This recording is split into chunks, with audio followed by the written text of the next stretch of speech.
They don't give me a podium at the Prior Center, they give me a podium here. My name is Colin Geddes, and I'm the programmer of the Midnight Madness Selection, and thank you so much for coming out. We apologize for the delay, but we premiered this film on Friday night, and as you might know, it is the 25th anniversary of Midnight Madness, our Silver Jubilee, and thank you, but Silver Jubilee, it's a birthday, there we go, it's a birthday. And it was really remarkable because the station marks the first time we've ever had an Austrian film in Midnight Madness. And the director has been a delight to get to know, and the audience really enjoyed the film. His previous film, you should track it down. Rarely, I see so many zombie films, and this zombie film that he did, his first film, Rambach, was really fun and special and showed that there's a director's voice. And he's come back now with this film, The Station. So I'd like to introduce to you the director of The Station, Marvin Kren. Marvin. And he's been running around and exploring Toronto. The other day he was like, yeah, I went to a really good breakfast place, Aunties and Uncles. I'm like, good taste, my friend. Hello, Toronto. Hi. How you doing? Hello. Hello. Exactly 1 year ago I finished shooting this film, which was a very exhausting but great thing. So finally I have the honor to show this film here in Toronto to this great audience, and I don't want to let you wait any longer, so let's get this monster started. Of course, we'll be back for Q&A. This film is eligible for the Blackberry's People's Choice Award, the Blackberry People's Choice Midnight Madness Award. If you'd like to vote, let us know. Show your passion for films by voting in the Blackberry People's Choice Award. You can vote for as many films as you like. There are two ways to vote. Simply drop your ticket stubs in the ballot boxes outside the cinema, or go online and register your number. We'd like to thank Rezo Films for this. Okay, the climate is changing, but that's not all that's changing. Get ready to go and visit the station. Thank you.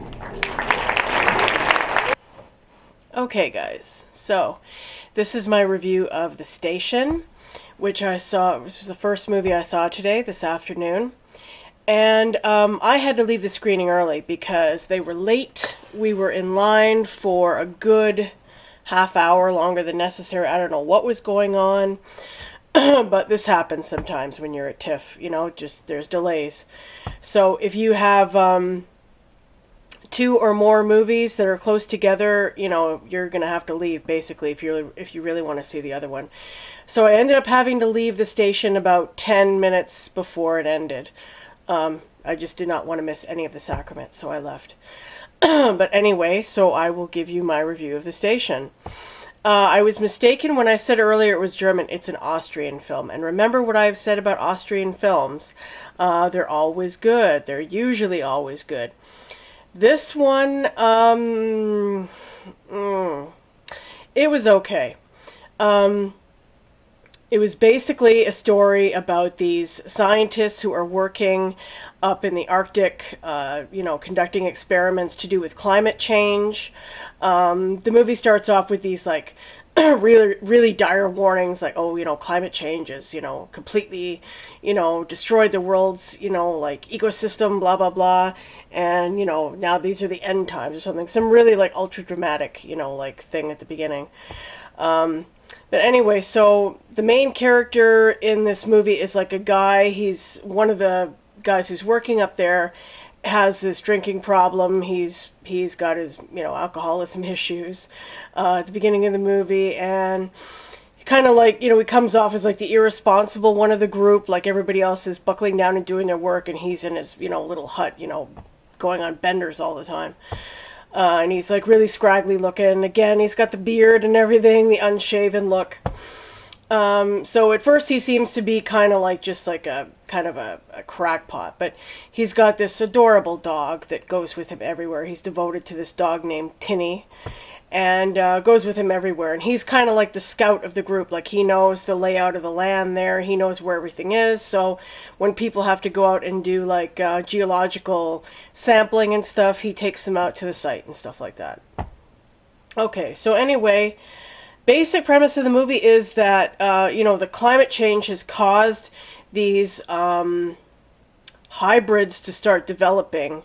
And in this one scene, they go out to this glacier, and it's like all, like the whole area around this this encampment is like gray and white, like craggy, rocky, some snow, just very barren kind of landscape. But then they go out to this like this glacier, and it's like all red. It's got like all these red. It's all like, it kind of looks like it's bleeding. It looks like really, really red. And so they're like, what the hell is this? And there's like a cave in there.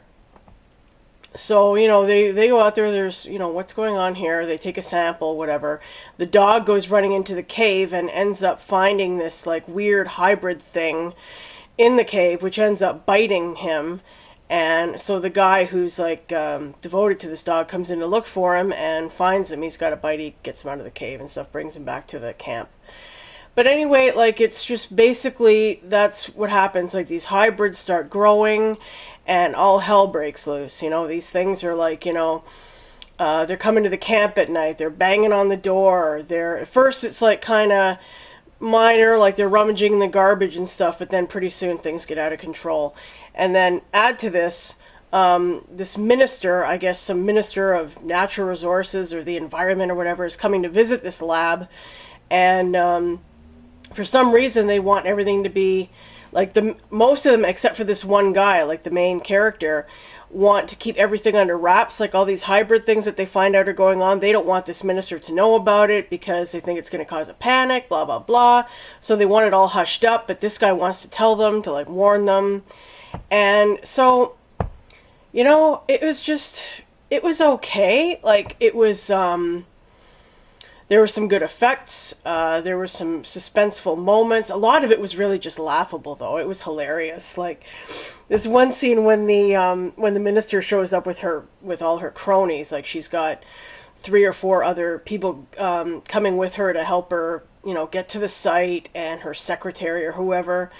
And so when all this stuff starts going down, everybody's freaking out, screaming. You know, these things are attacking the camp and banging against the door and bashing in the windows and everything. And she's just like a real badass bitch, this minister. She was awesome. In this one scene, this huge like hybrid like caribou or ibex or something, some kind of deer, busts in through the window, and she takes this like a seismic drill that they use to you know, bore into the glaciers to get samples, and she ends up drilling this thing. It was pretty funny. And then, yeah, it was just, you know, I was disappointed. Although, I have to say, I wasn't really expecting too much from this movie. It was a Midnight Madness. I had hopes for it because it was an Austrian film, and like I said, Austrian films are usually always excellent. But this one was just, I don't know, it seemed just seemed to be kind of like a carbon copy of a lot of American films of the same type. Like, it really, really reminded me kind of actually of a ripoff of the Thing. You know, not the original Thing, which was, I think, made in the 50s. I've never actually seen that one. But I saw the remake of the John Carpenter movie with Kurt Russell. I love that movie. That is such an awesome movie. I love it. Really good movie. And this movie seemed to me to be just kind of a ripoff of that, really. You know, nothing new here. You know, the creatures, you know, they're slimy, they're ugly. And one scene was so ridiculous. Okay, here they are. They're in the Arctic. You know, these people, these scientists in this lab in the middle of nowhere. And all of a sudden, in this one scene, you see this, like, just this blonde chick go running, like she's running over these rocks in a pair of shorts, like she's out for a jog. And I'm like, where the fuck did this broad come from? She was like nowhere else in the movie before that. She wasn't a part of the cast. She just like appeared out of nowhere.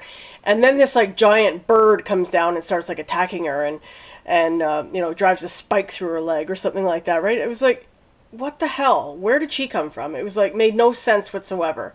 And so I was just laughing at that. I was like, what the fuck is this? And so, you know, yeah, I really don't have a whole lot to say about this movie because I was not really impressed. It was, you know, an okay time waster, but I don't think I'd really recommend it to anybody unless you're into Arctic, you know, hybrid creatures running around terrorizing people kind of movies. If you're into that, then I guess you might like it, but you know,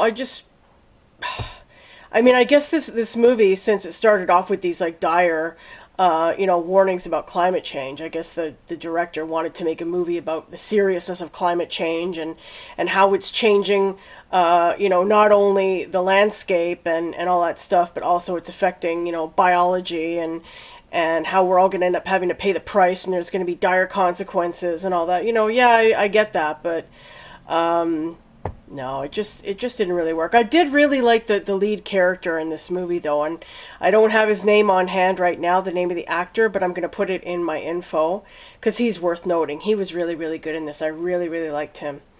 But yeah, other than that, I don't really have a whole lot to say about this movie. What can I tell you? You know, so I guess it really wasn't a bad thing that I had to leave it early, because I wasn't really that crazy about it to begin with, so it's not like I was leaving a movie like that I really, really was enjoying. Because it was just like, it was just, a lot of it was just so ridiculous it was laughable. Like, I was laughing a lot of the time through this movie. Found it quite comedic. But yeah, that's really all I have to say about The Station. Okay, so hope you enjoyed. Again, forgive the video at the beginning. I'm not going to zoom it anymore. I don't care how far away I'm sitting. Whenever I zoom this damn camera, it gets all blurry and you guys can't see anything. So I'd rather have you have a clear picture of a tiny dot of a person than, you know, a blurry version of somebody. And hopefully in some of these screenings I'm going to be able to sit closer and I'll get a way better vantage point. Up to now I've been sitting kind of far away. But I'm going to try to get closer and get you guys a better point of view. Okay, so hope you enjoyed it. The Station, no, I don't really recommend it. I wasn't really that crazy about it. It was okay, some fun, some laughs, but you know, nothing outstanding. Okay, so I will see you guys later. Take care. Bye.